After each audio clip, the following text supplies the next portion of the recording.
करके अपना और अपने बच्चों का पेट पालता। एक मर्तबा ऐसा हुआ कि शिकारी जब शिकार करने जंगल की तरफ गया तो उसे आसमान में एक बहुत ही खूबसूरत और नायाब चिड़िया उड़ती नजर आई। चिड़िया को देखते ही शिकारी के मुंह में पानी आ गया और वो सोचने लगा कि अगर किसी तरह ये नायाब चिड़िया मेरे हाथ लग जाए तो इसे बाजार में महंगे दामों बेचकर खूब पैसे कमाऊंगा। ये सोचते ही शिकारी ने बड़ी चालाकी और होशियारी से शिकार के लिए जब अपना जाल बिछाया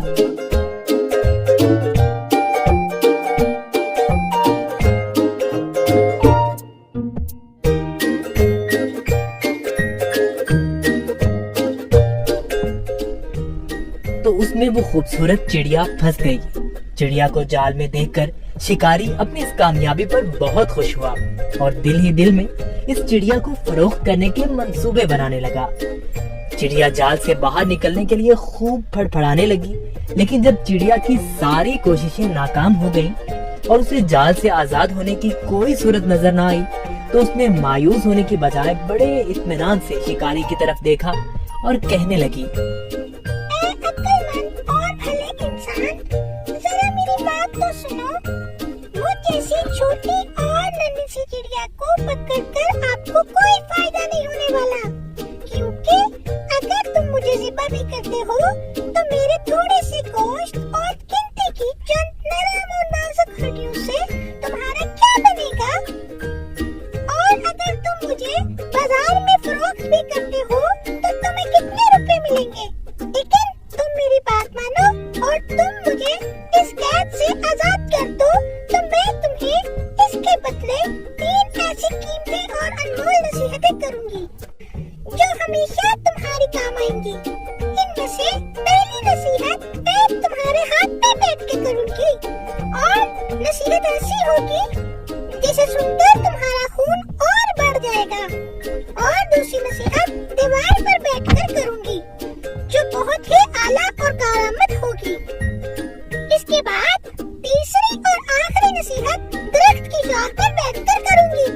इसलिए अब तुम्हारी अक्लमंदी का यही तकाजा है कि तुम मुझे आजाद कर दो और मेरी इन तीनों नसीहतों पर अमल करके दुनिया में बड़ा नाम कमाओ।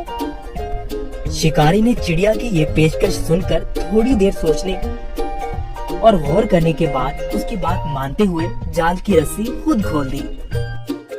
रस्सी खुलते ही चिड़िया उड़कर शिकारी के हाथ पर आ बैठी।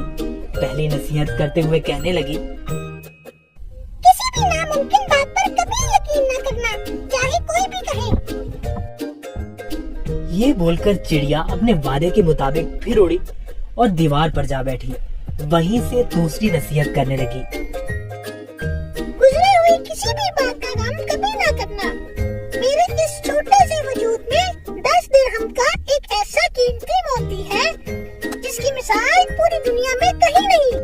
और इस महंगे मोती को पाकर तुम और तुम्हारे घर वाले खूब ऐशो इशरत से जिंदगी गुजार सकते थे, मगर तुम्हारी किस्मत पर अफसोस, तुमने मुझे आजाद करके एक बेमिसाल मोती अपने हाथों से खो दिया।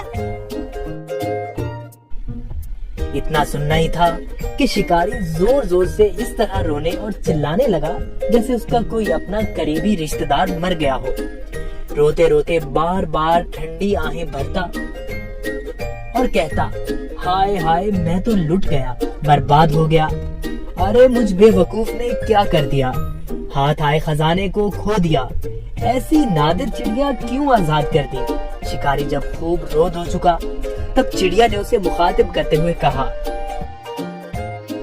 अरे बेवकूफ और अहमद शिकारी, मैंने पहले ही तुम्हें नसीहतें कर दी थी कि गुजरी हुई बात का गम न करना। जब ये बात हो ही गई थी तो अफसोस से हाथ मलना किस काम का।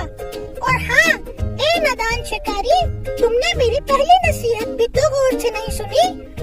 मैंने कहा था ना कि किसी भी नामुमकिन बात का हरगिज़ यकीन नहीं करना चाहिए, हाँ वो कैसे ही क्यों ना हो। अब जरा अक्ल से काम लो और देखो तो सही, मुझ नन्ही सी जान का पूरा वजूद 3 दिरहम से ज्यादा का नहीं है, तो फिर 10 दिरहम का मोती मेरे छोटे से वजूद में कैसे हो सकता है।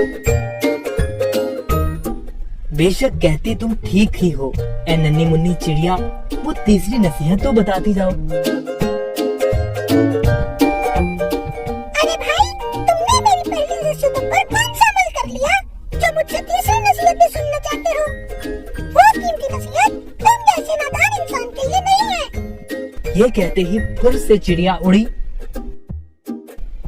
और शिकारी उसको देखता ही रह गया।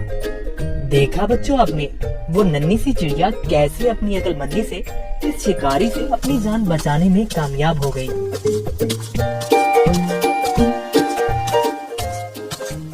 किसी बेवकूफ को नसीहत करना ऐसा है जैसे बंजर